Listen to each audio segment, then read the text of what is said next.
What is up, humans of the cardboard? Welcome back to Just Nuts, guys. Today we've got some pretty significant Yu-Gi-Oh news. We have the full OCG structure deck Albaz strike list. I'm actually excited to go over this because this looks like it might be one of the best value structure decks if everything does get ported to the TCG the same way it is in the OCG. We'll obviously see on that. No guarantees, but even if one or two things are missing, I still think the value in this structure could be insane. So I'll be going over that. And then might as well touch on this first. Ghosts from the Past 2, the second Haunting. By the way, the name is really cool. I like that they're getting a little more eerie with it, a little more dark. The other one was not as dark and scary, but really cool.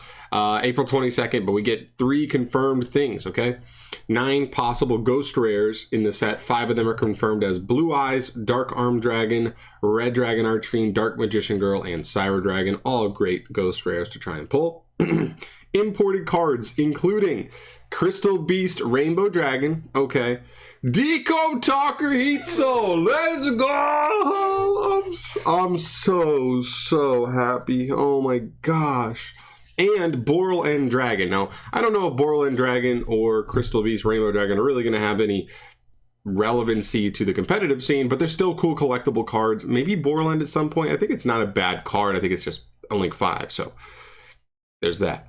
But Deco Talker Heatsoul is so huge. You guys know, I've mentioned it so many times on the channel that we've just been waiting and waiting for what, 2, maybe 3 years now for Heatsoul to come out so that I could finally play like what feels like full power Code Talkers. I think this is a small buff to like Salamandrates and some other Cyber decks as well. So really cool. Cannot wait to make use of that card. I'm buying it. I don't care how expensive it is. I'm picking that card up.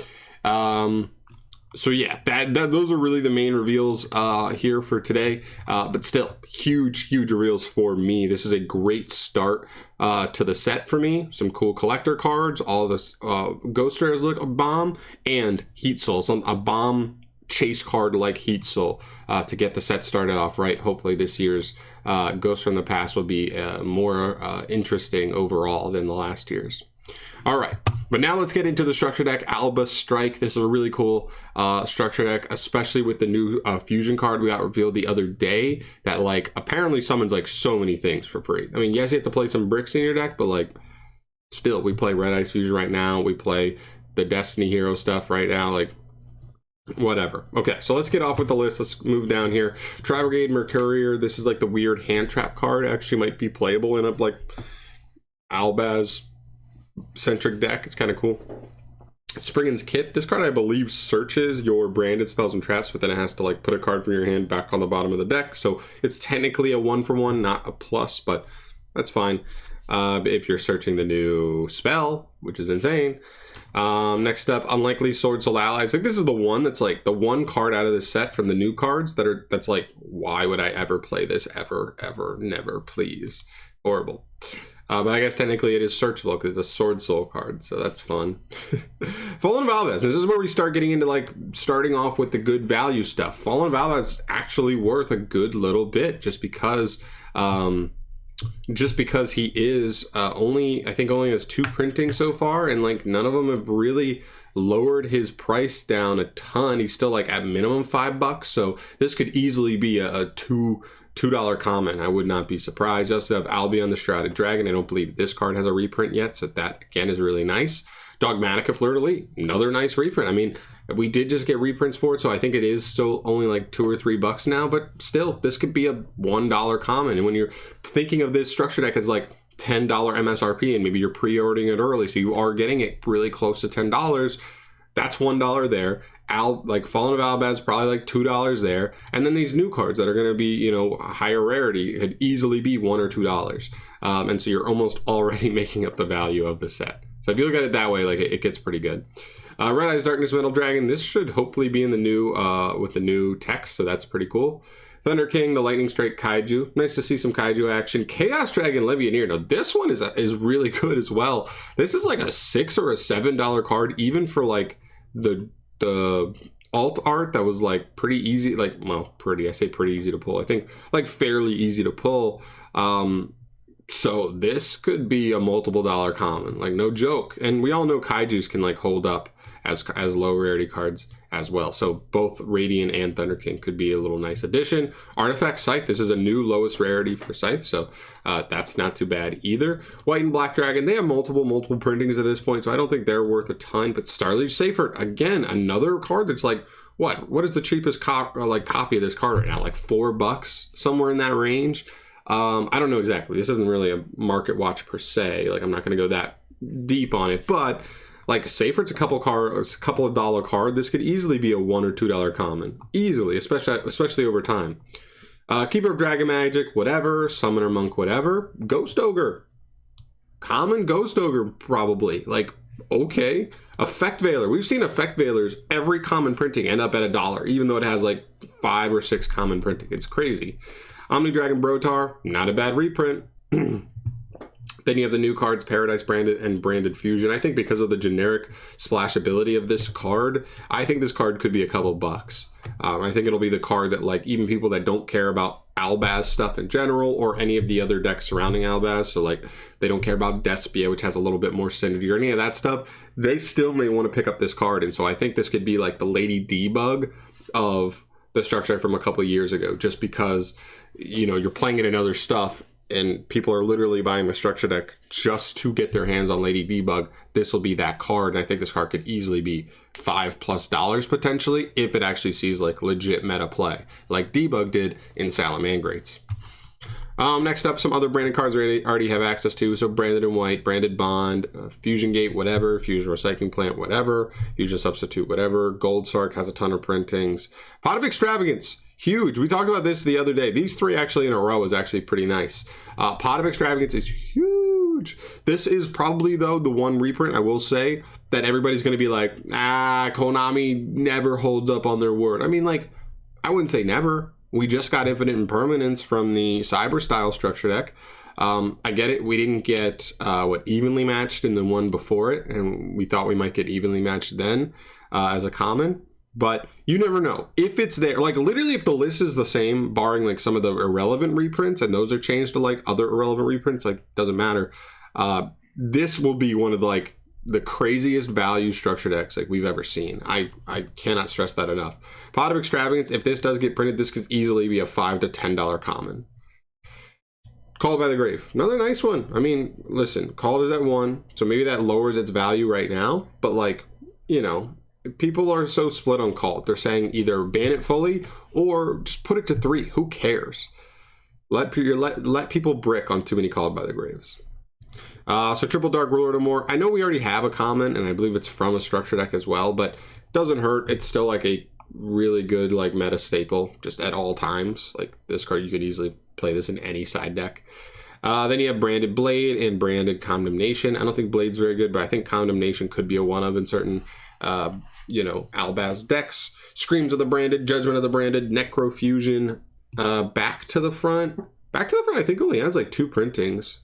So that's actually not a bad reprint there. They're already low rarity though, so whatever. Ice Dragon's Prison. This is another one. And also we'll look at there could be only one as well. So like kind of how we were talking about up here. Ice Dragon's Prison, this is another card where like if Pot of Extravagance isn't in here, okay, this may not be the best value structure we've ever seen, but it'll still be good value because something like Ice Dragon's Prison is in here. Oh my, like this is easily going to be like a $2 or $3, maybe even $4 common if we're in like a meta where IDP is like super good and everybody wants to be playing it, right? So it just depends. And then also Tikaboo. I don't know how many printings Tikaboo has. I want to say it's not more than 2 though. And they're high rare, like not high rarity, but they're higher rarity. So they might be a little bit harder to find. So having this card be a common, a little bit easier to find for those funky rogue decks trying to take advantage of tribal type decks in the meta. Pretty cool. Dimension Barrier, I don't think is that crazy of a reprint. I think it's had enough printings. Waking the Dragon's not bad. It always seems to like do well. I think it wasn't a structure deck before, but now it's, no, maybe I'm thinking of the fact that it was a common in the set it got printed in. I honestly can't remember, but I know at one point it was like worth like $2. So I don't know what it is now, but this could be a decent reprint. Then you have the 2 extract monsters. Mirror Jade is awesome, and also Lubellion is nice because Lubellion makes it so that branded fusion can actually summon Dragoon, which is kind of crazy. And then, of course, you finish up with the extra stuff, which, again, is good value. Titaniclad only has 2 printings. Even the cheaper printing right now is still like, what, $2 or $3? Brigand, the Glory Dragon. I don't think this card was ever very expensive. I don't think any of these other 3, well, Albion. But Brigand and Sprint were never too expensive, even though the Brigand was, I think, an ultra rare. But that was just because they made these weird fusions for stuff like Tri-Brigade, but, like, they never gave Tri-Brigade a really good alleyway to actually be able to, like, send a fusion monster from extra decks. So it never really came to fruition. Sprint is comes up a little bit more in Springans, but he's a common, so whatever.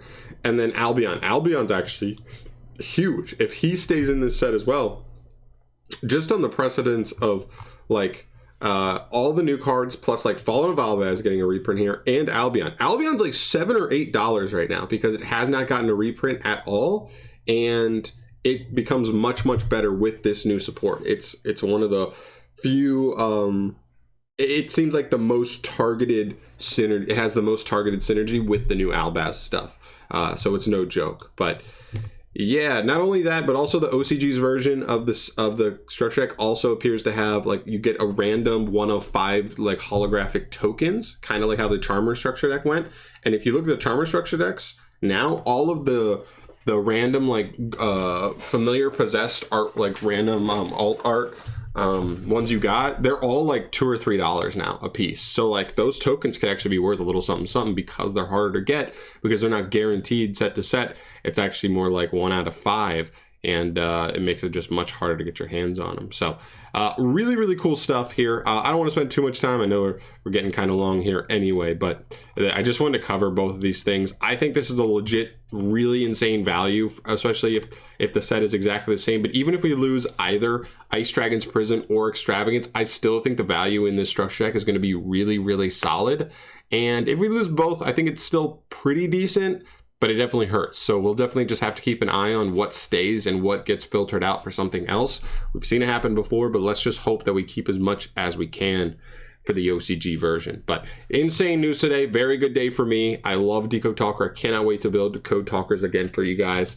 And also, structure deck's just insane. I cannot wait for this, because I held off for so long buying Albaz, because I was like, okay, what am I even going to use him in? I don't want to spend $10-15 on 2 or 3 copies of this card when, like, I don't even know what I'm using him in. And now I have a structure deck that he's like almost has to be guaranteed to be in, and I'm like, okay. So really good stuff. Let me know your thoughts down below in the comment section. What are your thoughts on the structure deck? I'm sure we'll have tons of people leaving their favorite comment. Oh, TCG never keeps the same stuff. No way Extravagance ends up in there. We just got Imperm, brother. Like, it's not like it's impossible. So anyway, I'm going to leave it out to you guys. Thank you so much for watching. As always, subscribe to the channel if you want to see more stuff from me down the line with Yu-Gi-Oh! News. I'll catch you in the next one. Peace.